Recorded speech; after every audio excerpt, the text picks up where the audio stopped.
Here we are. Welcome into another edition of Road Trippin' with RJ and Channing, Richard Jefferson, Channing Frye. I'm your host, Allie Clifton.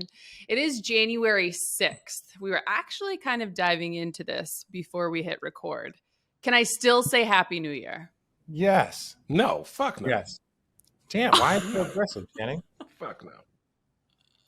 It's over. It's over. If you January 1st, when the hangover's done, it's over. You you in a coma? You had 6 days. I'm just saying, Happy if you Friday. Seen, Happy Friday. If you haven't seen, no, people, Happy Friday. Okay. Happy blessings to you. We're closer to fucking Valentine's Day. That is a lie. That is super lie. So, Rich, when you walked into ESPN today, you said Happy New Year to everyone?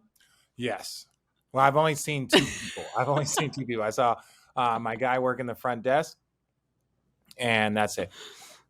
That's the only person I've seen. And the person telling me they were going to get me an email, and then when I tried to connect to the internet, it kicked me out. So you actually rescinded that Happy New Year. Yeah. Well, Happy New Year to you guys, because I'm in a jolly spirit and mood today. And it's the first time I've seen you guys since the holidays. So Happy New Year. Christmas went well. The New Year went well. You guys refreshed. Yeah, it was great. Any New Year's resolutions? To not have the same year I had last year. Oh. That's my resolution. I don't know, dude. To spend more time on myself in a I know where your minds are going, you little nasties, but What's wrong with you? It's exactly where my mind went. Exactly. Yeah, dude, right. No, spend more time with myself, dude. You got all these kids, you have 4 different jobs. It's just like you're getting pulled all over the place. I'm just like, take more time for yourself, you know? Yeah. You're the quad block out father. some time for yourself. You got 4 kids. Dude. You're the quad father. 3 of them in basketball, not including myself. I road tripping, crunch time, handles, chosen. And you got no handles. Busy. None. That's why I retired. Duh. Hang on. How about that? How do you get a show called Handles when you didn't have handles? It's hashtag handles. Hashtag. Like what's going on social media because wise. we put a hashtag. Oh, yeah. Which you're really good at. Okay. I was better. I'm getting better. I'm getting back to it. But can we talk about this? This is a good transition. What the fuck is up with Twitter? What the fuck is up with Twitter? The bots. It's awful. The bots. There are people with blue check marks that got 100 people. Well, so because they bought it. Dude, this is bullshit. So somebody's cussing me out, and I'm like, who is this reporter? Oh, it's Jeff Composition from 07969 Noob Queen 22, who's fucking yelling at me for some bullshit I said on Game Time. And I'm like, what in the world? So anyways, so here's what happened, Richard. I was about to say, actually, can you please tell Richard why you're getting yelled at for bullshit? Okay. So bullshit. So it wasn't on purpose, though. 100% on everything wasn't purpose. So they were like, hey, give us your early season all-stars, right? So I'm thinking we're doing that segment, and we're doing like some of the best games this year. So obviously you have Booker, you have Joker, you have Embiid, you have Donovan Mitchell. Joker, it's, the little squiggly sign above us. Yeah. Jokic. I like it. And so I'm thinking of all these names, and then they were like, "We'll throw some guys in there that you think deserve it, that aren't on the regular beaten path or whatever." So obviously, in that first for the Western Conference, the Eastern Conference, nobody really cared, but the Western Conference, I had like Ja, Luka, Bron, Zion, and Joker. And so in there, so I was just thinking of like recently, right now, the person I missed without even thinking about it was who? Richard? Quiz him. Yeah. Who did I miss as an all-star starter, which is like so obvious it wouldn't even. Look, it's early in the morning. Who'd you miss? You just said like 10 He might be helping you, Channing. Right. Who'd you miss? Dude, it's not. I missed Steph Curry. Well, Steph's been out for a month, and their team is below No, see, 500. no. I know, but look, I also on the lower part, As a I starter, had like Booker. as a starter, your starters are fine. No, I actually missed him. I know. I missed him on the whole All-Star. But dude, because I was thinking of other players, I didn't even put. So I was thinking of new people. So I go, okay, bro. It's okay. Yeah, I know. It's what have you done for me lately? And so different people I put on there was De'Aaron Fox, obviously, LAURI, obviously, Sabonis, who I think is the third best center in the league right now, obviously. And then I had Booker. I feel like Booker's been hurt, but he's also in that mindset. He has one of the best games this year. He's solid. I think he is the main reason the Suns are even afloat of where they are now. And then I had, obviously, Lauri Markkanen. And for the Trailblazers, I didn't put Damian Lillard, which I got roasted for that too, but I put Jeremy Grant. But again, I was asked to put different people on there, not just the obvious ones. Yeah. Can I please give you this? After first fan returns for the All-Star voting, Steph Curry leads all guards with 2.7 million votes. You're welcome. Well, okay. No, well, obviously. They ask for off the beaten path, right? So people don't always know the context. Yeah. They're like, here's Channing's All-Star list. And it's just like, well, again, we don't know if Steph is even going to be healthy for the All-Star game. And that's not like, I hope he is. Like, you know, you want him there, but like his team is below 500, or his team is actually, they're right at 500. And, you know, he's missed a month. That's not saying that Steph's an all-star every day freaking wakes up, but it's just whether or not he's going to make that. It's like, is LeBron James a first-team All-NBA player? Yes, every single day he wakes up. Is he going to make first team every single year? You don't know, depending on how well his team does and the type of success that they have. And I put younger guys on there, right? And I wasn't doing, except for LeBron, just because, listen, he had 43 the night before they asked me to do the segment, so obviously that's fresh. And so here's the whole point of all this. And obviously, Steph is an all-star every single year, every single day. Twitter people start bringing up, like the bots, start bringing up articles from 2020 of like how I said the Warriors never had to struggle. And I was like, you're in the middle of a 9-year dynasty and you're talking about something that happened in the late 80s, early 90s? Like, calm it down. You are one of the best coaches ever. Huh. I'm just going to say they're probably not objective. Let's dial it back. Listen, whoever that just signed up their new account, Warrior Fan 87, Steph is my god 324. Let's chill out, everybody. Let's chill out. Yeah. And we knew the media sucks. All you guys do is suck LeBron off. I was like, I wasn't even talking about LeBron. I was like, I literally was more talking about Zion. For those of you that wonder if Channing checks his Twitter, there you go. Welcome to 2023. I stay off. I'm literally an employee of Twitter. I have to check it. You're fair facts, and you're so engaging on it. I love it. I try. Okay, so let's transition. Way to throw out that word there, Channing, into this topic. In terms of obviously thinking of a guy like Steph, the scoring, it's been a big topic. Especially as of late. I want to know your thoughts as you guys see guys erupt. For a fun fact, on Monday this past week, it was the only 7th time ever that 5 players scored 40 or more in a game. And then the next night, you've got Giannis dropping 55. That night, you had Donovan dropping 71. Braun had 43. You had Embiid with 42. DeMar with 44, I believe. When you guys see this offensive output, like, what goes through your mind? What side are you taking? How do you guys kind of see it? I think the skill level, obviously the rule changes. I think the amount of threes that our team shoot, the more threes you shoot, the more the floor is spaced and open, the rate in which guys are shooting threes. Are you cleaning your fingernails with scissors right now? Pair of scissors. Yes, you're on camera, bro. No. I think one box. Jeremiah, this is a 3-box at all times. They'll 1-box it for you. Radio. No, okay. I think it's just a group of things, right, that have led to this and talented players. I think the floor is open. I think you should allow for more physical defense, right? I think what happens is like the numbers start to get out of whack, right? They do, because they're not. There's levels to it, and I think the no take foul has kept the pace of the game. It has improved the pace of the game.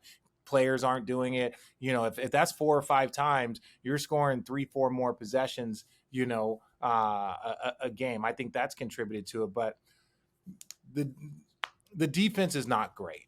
And that's not to critique and say like we need to go back to the 90s defense or the Pistons defense in the mid 2000s. We don't need to go back to that. But I don't think it's great defense. I think the teams that are still the top 5 defensive teams are still going to be the teams that are there. I don't care if people are scoring 70, 50, 40, whatever the number is, it's still going to go back to who are the top 5 to 7 defensive teams. Those are the teams that have a chance to win a championship. I think there's only a certain amount of players, we had this discussion, that truly can play both sides of the basketball at a level where they are going to get more than spot minutes and be effective on good teams. And that's just the truth. So, like, think about Jaylen Brown. Jaylen Brown came into the league as a defender. That is who he is, and he developed his offensive game. But if he scores 12 or if he scores 20, the Boston Celtics are still disgustingly good. Right? Because defensively, he's a beast. Marcus Smart is a defensive-minded player who is learning how to play offense. Now, let's go around the league. Name me another team that has 2 or 3 of those at that level, at that age. So we're all talking under 30 now. Okay, so all the rest of these guys are older veteran teams. Right? It's just rare to find those guys. You look at like even Milwaukee, that's an older team, right? Giannis may be the youngest guy on that team. Well, like right? youngest. Think about it. They got Brooke, younger-ish, right? Yeah. Look at the Suns, right? Look at the Suns. Like Mikal Bridges is a defensive specialist. He's probably the best under 25 two-way guy in the league right now. And he's developing his offensive game. But he's allowed to do that because who is he playing next to? Devin Booker, right? Who's one of the best 2 guards in the NBA. You look at a guy like Aaron Gordon, who came in trying to score, then has developed into one of the better 2-way guys on one of the better teams in the NBA, and is now everyone's going, oh, shit, look at this guy. Like, for me, I watched him last night, like, dude, this dude looks like an all-star out there. Why?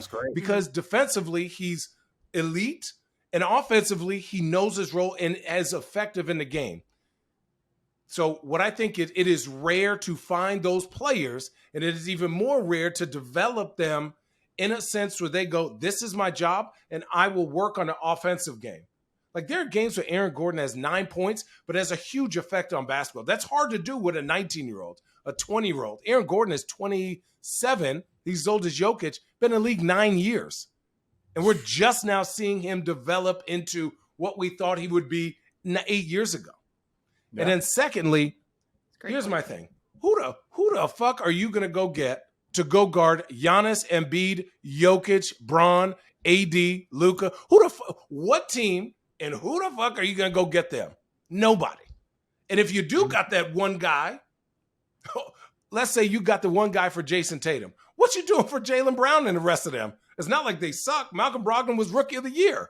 So, the players have gotten so much better skill-wise that they are not just post-up guy or a mid-range guy or a three-point guy. You're looking at a guy like Jokic. I'll use him as an example. Probably not the most athletic guy in the world. He is unstoppable from every single level in the game, from three-point shooting to mid-range to post-ups to finishing around the rim. Look at Embiid. He's like top 10. He's a 7'2" guy, top 10 in free throws. So if you can't foul a guy, it's not like Shaq where you can say, oh, let's just foul him and slow the game down. The dude had 50 points with 26 free throws. Like they're unstoppable to guard. And it's not like you could just build a bear to guard him, because maybe that guy will work on Embiid, but it's not going to work on Pascal Siakam because they're completely different. The game is more international. It is like a cafeteria of stuff. You want a little French fries. You want a little paella. You want some sushi. Whatever you want, you can get that because how international the game is and how special these players are nowadays. Shout out to Build-A-Bear as my go-to boyfriend gift in high school. Not that I had a lot, but what kind of whack-ass gift was that? Let me ask you guys. That's a whack-ass gift. Man, fuck that bear. Damn. Give me some Axe body spray. I'm gonna be honest with you. She's offended. One of my New Year's resolutions was to stop cussing because I got lectured for using the F word here from my father, and I want to use that on you so bad right now, Channing. But I'm gonna digress and move on. I'll say it. Fuck you. Thank you. Do you guys think Jason Tatum should be an all-star starter?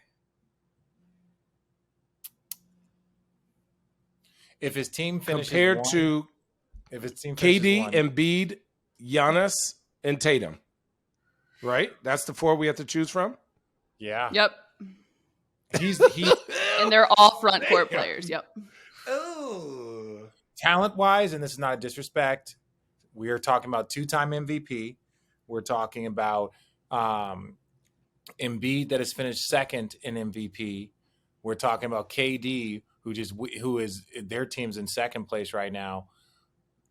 He's the odd man out, and that's like he is I'm not saying that Jason Tatum he cannot start and still win the MVP.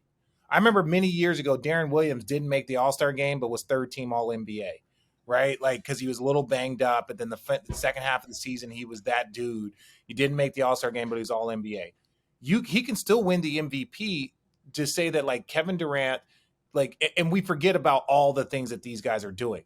Like, Giannis will give you 15 rebounds, 18 rebounds, and 10 assists. Like, that's what 55 points with no 3-pointers. I watched the game. It was disgusting. It was disgusting watching him bully that team. So do you guys, when it comes to an all-star, do you reward winning? I said if his team is in first absolutely. place, I think he should be a starter. But, like, the starters, if he's in first place, he should be. Which he is. Yeah. They have the overall best record. Yep. Yeah.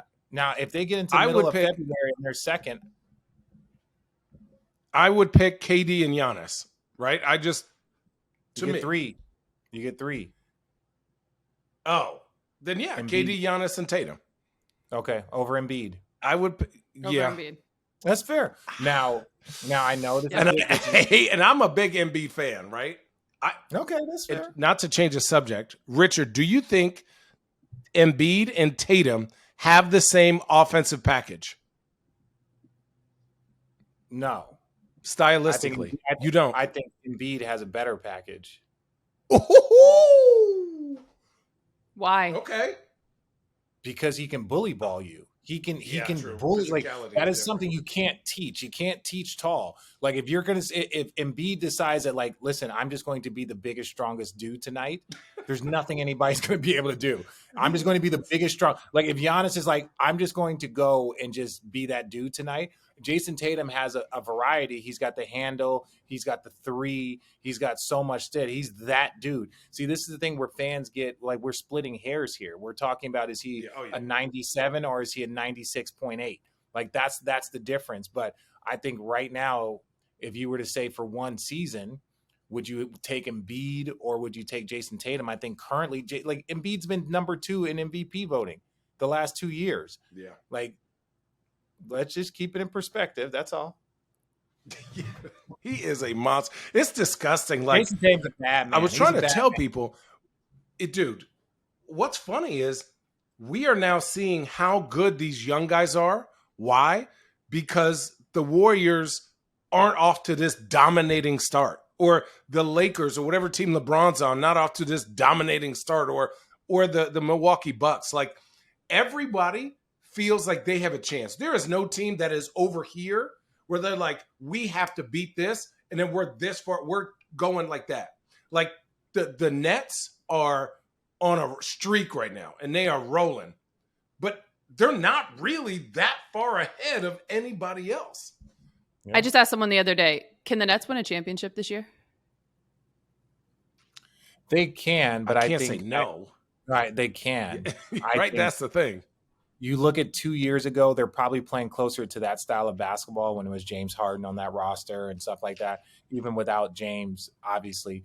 But I think they're playing that style of basketball where the ball's moving. Their stars are playing like the best versions of themselves. A lot of the outside noise is quieted, from the Ben Simmons talk to the Kyrie talk to the trade talk to all of that stuff is quieted. And to their credit, they have done an outstanding job. They changed coaches at the beginning of the season. Like, so many things have happened, and they've settled in, and they have been the best team in basketball for the last probably month, 5 weeks. And so I would say, yes, they can win a championship. Now, do they have the size and the depth?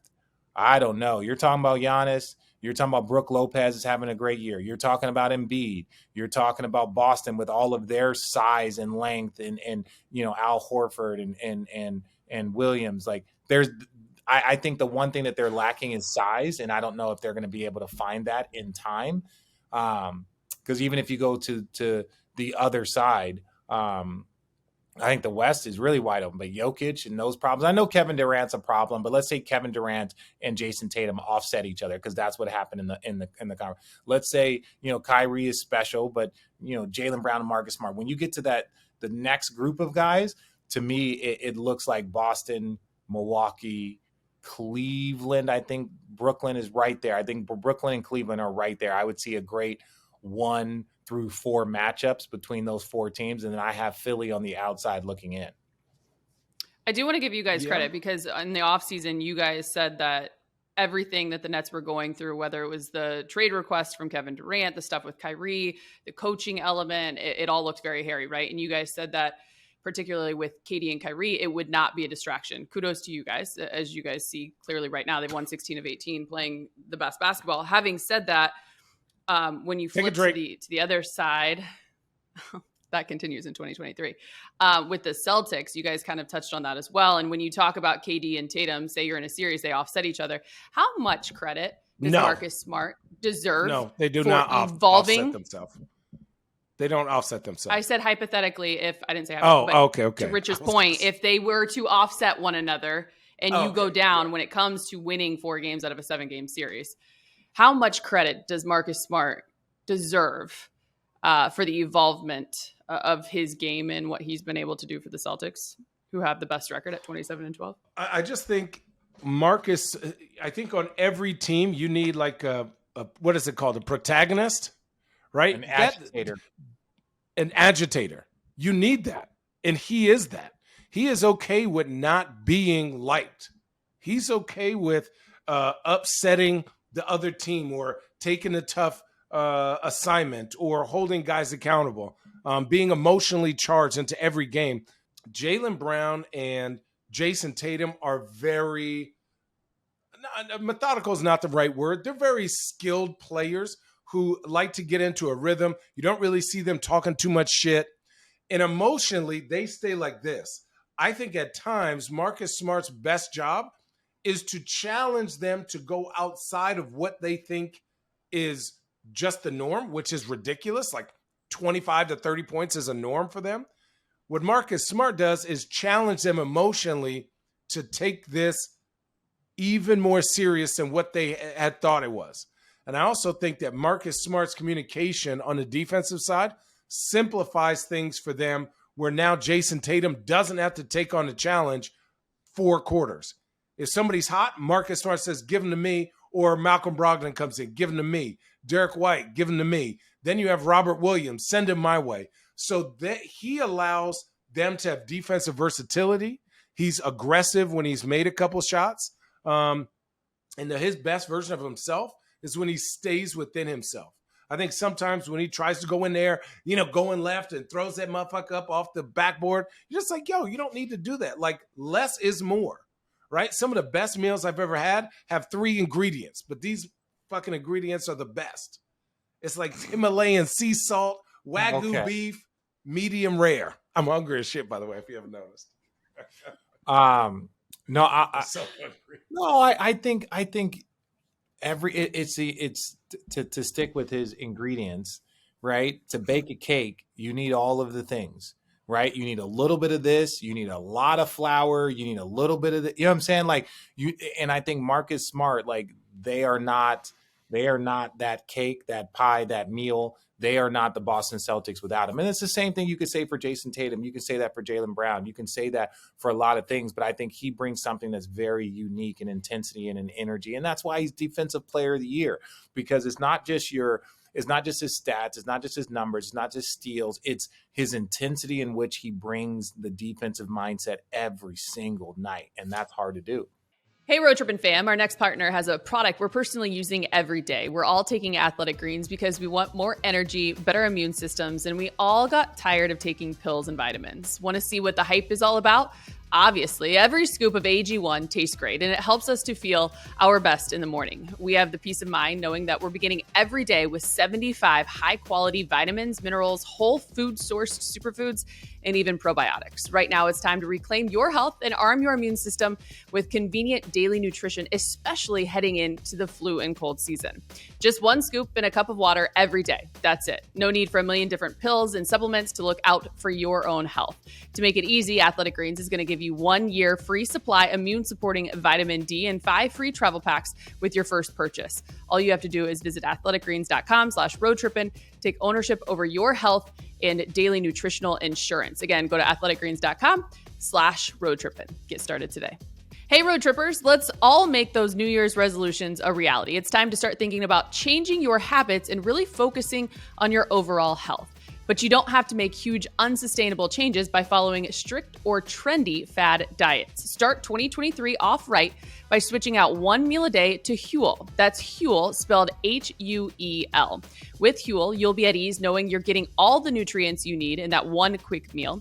Beginning with this one small sustainable change, you'll drastically increase your chances of success. Start a habit you can stick to. Huel has easy calorie-controlled portions, so you'll know exactly what you're putting into your body. Every Huel meal is made up from natural ingredients, and the vitamins give it 160 different health benefits. Plus, Huel is super convenient. It only takes 30 seconds to shake up your meal. Then you can take it with you anywhere. Complete nutrition in under a minute. What's better than that? And you don't have to think about how healthy it is. Huel's done all the work for you.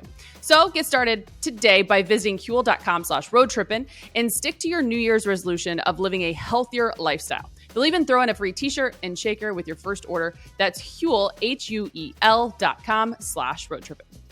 Let's move to the West. I agree with you on that of Marcus Smart. Where do you guys have the Denver Nuggets as they sit atop the West? They've won 8 of their last 10. Between 1 and 4.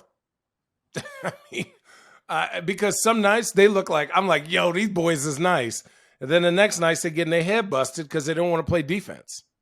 I think sometimes a lot of these younger teams haven't been in the limelight, haven't been the one getting chased. And so they think they could just turn it on. I think, not to go back to the East, I think Cleveland does that sometimes. They think they could just turn it on. And really good teams know that they can't. Yeah. You can't just turn it on. And I think at times, because they're so talented, they think, oh, we could just turn this on. But teams are too good. Look at OKC beating a junk out of Boston. Boston was like, oh, we could just turn it on. OKC said, all right, too late. We already, Josh Giddey looking like 08 Chris Paul out there, right? Barbecuing. And it's just, these teams can't do that. They're just not used to being the front horse. They're used to chasing people and, oh, well, we got to beat Golden State, or we got to beat the Lakers, or we got to beat the Clippers. But what happens? How do you do that consistently? So I have them 1 through 4. I have them with Dallas. I have them with Phoenix. I have them with Golden State. I have them with all the rest of the good teams. They're just right there until they're not. Again, that was the whole narrative behind Jokic's MVPs. We're like, oh, they're not whole narrative. Obviously, his stats, he's amazing. But it was like, look at what he's accomplished with his main guys out. His main guys are in, and they're where they should be. They should be in the top 3 if you have Jamal Murray, if Michael Porter Jr., and the team that they've like assembled, right? Where you have Jeff Shout Green. out Kroenke. Yeah, we know Jeff Green, what he's KCP, done. Bruce Brown. Bruce Brown. They brought in defenders around other players that probably could need. And then Aaron Gordon's playing outside. So, like, again, if they were to win a championship, ooh, Jamal Murray would have to be playing at an all-star level throughout the postseason. And I believe he can get there. And I think Aaron Gordon would have to maintain being a top right-listed power forward. I want to say he's probably a top 10 power forward in the league. If they can do that, they can win a championship. To Richard, this season they could win a championship with all of those factors? Yeah, I think so. I think they can. I'm not saying that they will. I'm saying if you put them, if at the end of the year you're like, Jokic was amazing, Jamal Murray was healthy, he started playing like an all-star, they got great contributions from their guys. Aaron Gordon played like a top 10, top 15 power forward, and Michael Porter Jr. won you 1.5 games each playoff series. 1.5 games. If Michael Porter Jr. gives you, 25 one game, has a big fourth quarter, like now you got to do that sustained, and we haven't seen that from them, even though they went to the conference finals a couple years ago. But yeah, 100% Denver is in that mix. I don't have any doubt about it. It'd be, if they it's aren't, my favorite. He's going to wait for a 3-time. He's in the mix for a 3-time MVP. That's Come wild. on, he's doing something. That's wild. First round matchup, a fully healthy Phoenix versus Denver right now. 7-game series. Who are you taking? Denver. Both teams are healthy. You're taking Denver. Yeah. Okay.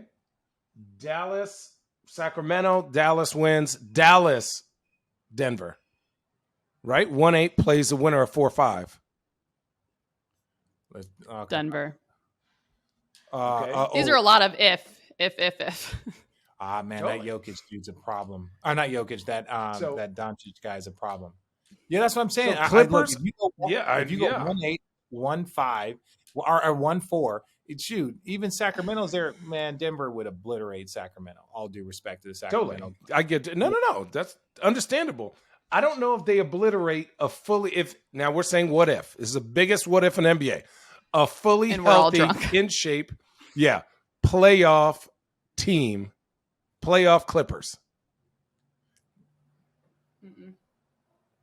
You think Denver beats a playoff? Yes. Mm-hmm.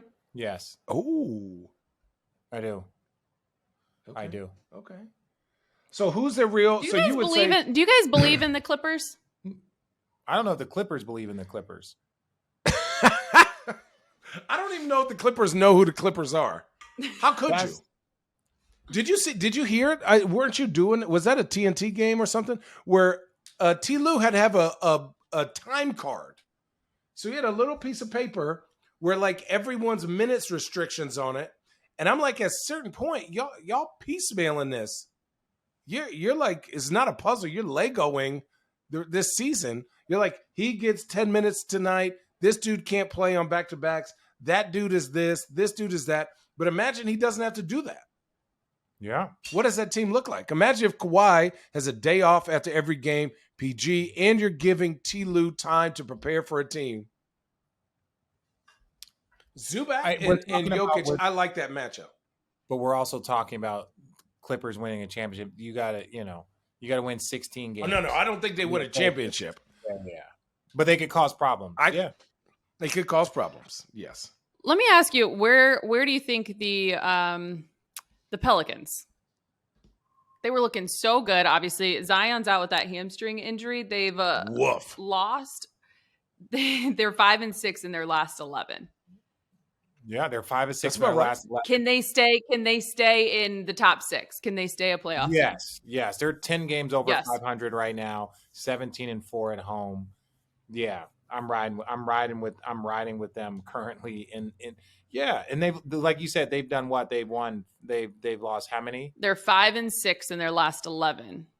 Zion is out, obviously, with the hamstring injury. And they're in third place. So I judge it based off your team being healthy. If they were healthy, they probably have 3 more wins, and that would put them at number 1. Oh, more than that. They were at number Think 1. about how long Brandon Ingram hasn't played in almost 2 months. That's that's a lot of wins. None of those guys have playoff experience. I know CJ McCollum has some. True. But Larry has some. Larry has some. I mean like collectively together as last year they made it, but Zion didn't play. I think collectively doing those 16 games, unless you are just so over the top talented, it's hard to do. That's one of the criticisms of But Brooklyn. defensively, Can they Brooklyn are do a it? Can monster. Cleveland do it? Yeah. Defensively, they are a monster, right? And I think Mhm. in the playoffs, they're not the greatest 3-point shooting team, right? They are now, like, obviously they have hot games like everyone does in the league. Mhm. But for me, who's that guy? You know, is it Trey Murphy? Is it the others, right? Like when somebody gets to prepare for you and they know and they're ready for Zion's physicality, or, you know, how do you evolve on that, right? During the course of the season when obviously, well, his hamstrings aren't there, but he's balling. But to me, it's like, let's get him out there. Let's get him more time under the heat lamp.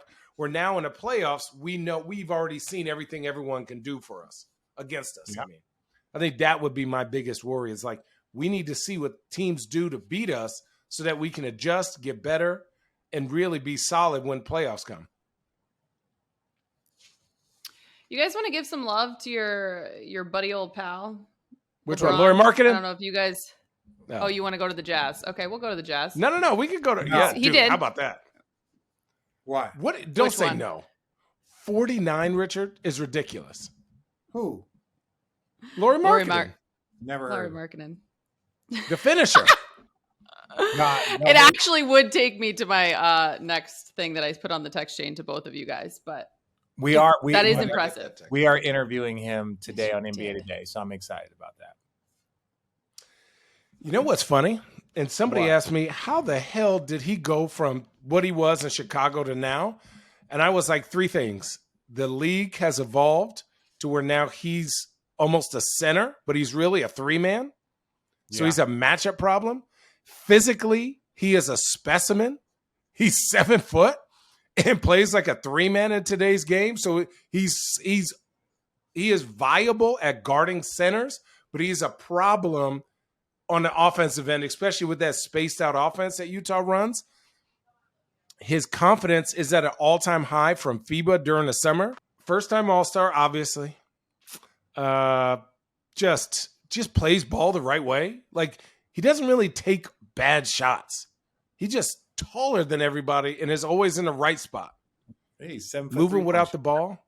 Well, I think But with people- handles. People, I think what happens I think where this generation has gotten mistaken is that when players were coming in at 20, 21, and then they had 3 years of development, you kind of knew who a guy was at 23, 24, 25. You kind of knew. When you're getting guys at 18, 19, and then they have their 4 years on their rookie deal, and now they're 21, 22, they're not even a quarter of the way to what they can be as players. And we're expected, like, yes, you're going to have the John Morants and the Zions, the guys that are so physically gifted that the minute they show up, they make their mark. For a lot of other players, it takes them multiple years to develop into these guys. With Channing didn't even get a qualifying offer, as we see all of his molars. Like, he didn't even get a qualifying offer. Right. And I'm not trying to be disrespectful. He didn't get it. Like, no disrespect. Channing was all rookie team. He was all rookie team. Had a subpar situation, a subpar coach. He goes to fucking Portland, is 19th on the depth chart for bigs because they have LaMarcus Aldridge and Blake Olden and Joe Villa. So it was super deep to the point where Portland, dumbasses, didn't even give the guy a qualifying offer. He goes to Phoenix and pairs up with Steve Nash and that squad. And next thing you know, he's the best fucking 3-point shooter in the league. And you're like, Portland, you had this. And they were like, well, we never got a chance to really do it. And it was like, No, and then he goes, that wasn't their style. That's what I'm saying. So it's like, how did Channing Frye turn into Channing Frye if you watched him in Portland? You're like, wait, how did this guy that's averaging 13 points a game, making 150 threes, we could have used that. 172. It was like, well, okay, whatever. 175, that's a lot of fucking threes. But I'm saying, like, you look at that, even our guy right here, who he was, and he went to school for 9 years, right? So even then it took him time to get to be the player that he was supposed to be. So I think people need to be more patient and just say, oh, well, Lauri Markkanen wasn't this. It's like, well, if you watched him in Euro basketball, he was a freaking stud this past summer. He improved so much in Cleveland and JB Bickerstaff and all of that. So then you look at the progression. You look at the progression. It's not as daunting of an assessment to be like, oh, this is who he is now. It takes time. Shout out Danny Ainge though. Like, holy shit! Shout out! Let's just shout out everyone. By the way, and listen, big shout because look, like he put players that just know how to play basketball, right?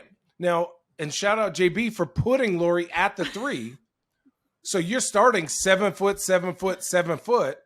And then obviously they need to make room to get trade for Donovan. But Danny Ainge taking Kelly Olynyk, Colin Sexton, Jordan Clarkson, LAURI Markkanen. Like Mike Conley looks, he doesn't look like Mike Conley from Memphis. But if you watch the game, his leadership of making sure people make the right plays is immeasurable out there, right? Malik Beasley balling out.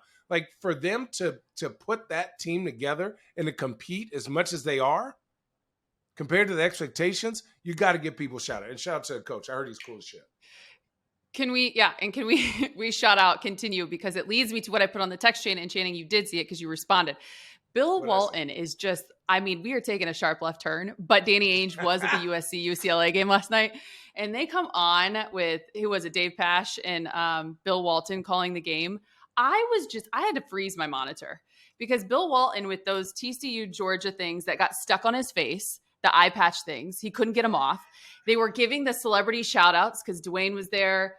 Danny Ainge was there. Jessica Alba. We started with that. And he was talking about who she's married to. And I mean, I just shout out to Bill Walton if we're giving shout outs. Yeah. Like, can you guys please just give us, enlighten me with a funny story that we need to hear about Bill Walton? About Bill? Oh my God. Well, there's just not enough. There's not enough time. Like again, go back and listen to one of our earlier podcasts when he showed up. Bill, what I think people don't understand about Bill, and as crazy as he is, there is not a person, especially if you were a part of like that Arizona crew, like me, Luke, Channing, he treated us all like we were his sons. He still to this day treats us like his, and I'm appreciative of it, because if you look at Bill's career, he went from like a great player, he had a stuttering problem, to being one of the best broadcasters of all time, but really through the like 90s, early 2000s, he was calling NBA finals games. He was doing this. So like when I go to him and say, hey, Bill, what do you think about this? Or he gives me advice. He's like, Richard, I want to make sure you understand this.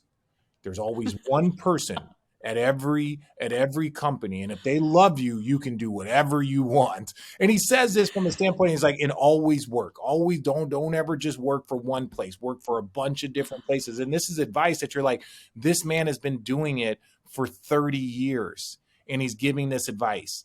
And so like Bill, people see the laughter and the jokes, and like, yes, he is, enjoy him. I don't want to hear anybody fucking complain about Bill Walton, because nobody else is going to be able to do it. So you'll never in your life be able to, I don't want to hear that. It's like, well, fuck off. Like, we don't care. This dude is just, he's funny. He's enjoyable. College basketball, say whatever you want. The ratings are down. If Bill is going to crack jokes and tell me about Bob Dylan's 4th album and the 3rd track and how he was like smoking peyote in the hills, and then he realized he was in his hotel room. This shit's hilarious because he's the only person that's allowed to do that. He's the only person. He's the only dude to do a monologue for a whole college basketball game. It has nothing to do with the game. It's like, Bill, what do you think about today in this game? Well, John, as I look through this wonderful forest outside my window this morning, I thought of life. I thought of joy, of a new year, where we just come together as a group. 9 players have scored, and there's a 3-pointer. Well, we don't care about the 3-pointer. Do you know Bob Dylan? When I was hanging out with the Grateful Dead, they used to always say, "What a beautiful day," and it is. We're here, and you're just like, "What?" It's like, amazing. Wait, what? You just you guys do have to go back and listen to the Road Trippin' episode. Channing actually wasn't there, but Bill was in calling a game for ESPN, and he stayed with us after. Rich and we were in one of the side rooms where you guys do chapel, and I had never met Bill before, and Rich was like, Allie, he was telling me everything. Then Bill Walton sits down. He's just this long human being who just did not care the space he was taking up. And I went to introduce Road Trip, and it was just my 4th episode, I think, 3rd or 4th, doing the podcast. And he cut me off halfway through and he was just like, Richard, I just love, where is Channing? Where's my good friend Channing? Why is it? And he talk about monologue for a game. I may have like said 12 words for an hour. And it was like the most beautiful, wonderful. Oh, he's such a gem of a human. It's a skill. Allie, it's a skill. A skill. I was doing NBC Northwest, and I was doing this thing for the Blazers, and obviously they wanted an old school guy. So I said, Bill, help me out here. We have an hour podcast, and Allie, this is what I said.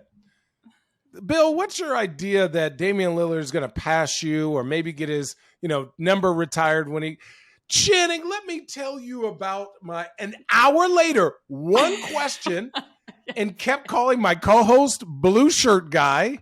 How can you wear blue on a Blazers podcast, Blue Shirt Guy?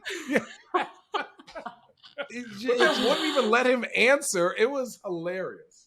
Yeah, and the jokes have been going on. Like Lute Olson, he used to make jokes at every banquet talking about, and we got Luke Walton here. We're always worried about him because he could fail a drug test just off of his DNA. That's what Lute Olson was saying to everyone making jokes about Bill. And it's just again, it's like Bill is the sports version of having Snoop Dogg as your dad, right? Snoop's your dad, like he is, because everyone knows about him smoking weed. Everyone knows about, I used to write a letter to Richard Nixon once a week telling him that he needed to resign. And he's not lying. He's not lying. He brought his own chair to a wedding. Yeah, he brings his own chair to a wedding. He brings his own chair because now he's got bad back and neck issues. Like Bill, again, his body is held together by duct tape. He has fused ankles, so he brings a chair. He brings a higher chair to restaurants, and people are like, "That I find that strange." He goes, "Well, I find it strange that you would expect a person my size to sit in the same chair as a 5'4" person. So I bring my own chair." He will bring in Aspen at Luke's wedding. He was bringing his own chair, and it was like a fucking a bar stool sit up thing. And again, it helps. It's huge. But the way he just does, he's like, "Don't worry, I brought my own chair. Can you have someone come and move these chairs?" And it's just like, yeah. So he sits in his chair. He drinks hot water. It's wild. Bill has these quirks, but he brings his bike everywhere. And he's like, as I was riding through the Red Mountains this morning on my daily 26-mile ride, I reflected when I was 12 years old to my first pair of shoes that were a little too big for me. So as the great John Wooden, I decided to put on Forrest's pair of socks. Yes. And you're just like, wow, what? Bill, I just said, how are you feeling? What? Yeah. It's nonstop, bro. We love it. Oh, he's the best. He's the best. I'm sorry. Every single time there's a game on, I have to stop. I stop every single time he's calling. He's wonderful. I didn't know it was going to turn into this, but it's wonderful, and we should do it every single time. We have Road Trippin to end the shows. Anything else you guys need to get off your chest, Quince? Richard? Nope. I'm excited. No. I'm excited for. It's a great start. I'm excited for the end of the season. I want people. Okay, so God, no. This season's gonna be long, Richard. I figure these playoffs are going to be 7-game series each one. Well, 5. Okay. I was about to say there's going to be a lot of them. I could see that. I can see there being a lot of like very grinded out series, or you're going to see some teams that shit the bed because it's like you're going to be like, oh, 1-4 and blah blah blah. Then all of a sudden, like Memphis like whoops Denver's tail, or Philly goes loses 4-1 to Brooklyn, and you're like, man, that wasn't even as much of a fight as we thought. So I think you're going to either get great. I don't think you're going to get in between. You're going to get great series or. Okay, let's end on this. Here's a question. Okay, no, wait. You got it. Wait, this one. You got it. Yeah. Which team? I'm gonna give you 4. Which team makes a move first? Atlanta, Chicago, Utah, or the Lakers? That's all of them at the same time. Well, yeah, they should trade each other with each other. All 4 of them. They should all work together. Because they're in like weird land. I wouldn't say Minnesota because Cat isn't back. And they're really only a game out of 10th place. But Yeah. I mean, you just gave an easy question because they're all going to make moves if they all care about bettering their franchises. Yeah. Which what NBA team doesn't? Yeah. All right. Great question. Does Jamie. Bradley Beal stay on the Wizards Oh, I'm by the done end of the talking year? about that. I'm done talking about that. We talked about him in trade deadlines for 10 years. I'm done. Wizards don't even know what the hell they're doing. Okay, we'll end on this one. LeBron. That's who I was calling your buddy old pal. He is averaging this season 29 a game as it stands right now. His career average is 27 a game. He's got 484 points to go. So, quick math for you. I've already done it. If he does his season average of 29, it's 17 games. His career average is 18 games. He's 97 points away from 38,000. The record, 38, 38, 7. 38,387. 484. Right now, the only thing I'm going to be really honest. And should we start a countdown? As a fan of basketball, like I like basketball. I don't even really fuck with Brown like that. But as a fan of basketball, I want to be in the building when he does it. And I just hope my schedule allows it. I hope I'm not calling like the front end of a game and then he's doing I hope that I can be in the building for that. And I don't care where it is. If I have 2 days, if I got to catch a red eye, I 100%. I just want to be in there and see it. Like I've seen the video of Magic and Kareem passing it to Magic. I just want to be there because Richard, I love the game. What? I'm with you, but I did the math. So the 3 games, let's say he does this, are Oklahoma City, but he'll probably sit out a game, so he doesn't do it then. Milwaukee, Golden State, or Portland. At Golden State and at Portland. And then he's at home versus New Orleans. And then February 23rd, which is a long way away. Let's say, he takes a couple games off. February 23rd versus Golden State. If he got his record, if he wanted to be petty, he would get his record versus Golden State February 23rd in LA. Well, yeah. Or he would do it February 9th. He's not going to play. I was going to say, games. He's not as of right now, I think he's around the February 7th, 9th time frame. Yeah. So Oklahoma City at home, Milwaukee at home. Guys, I got to run. Okay. And on that note, guys, I got to run. I got to go do one of my other. All Richard wants everyone to know is he wants to be in the building. He's ready for season to be over, and Channing's on a roll and looks for every game to go 7 when it comes to the playoffs. You guys are amazing. It's another edition of Road Trip.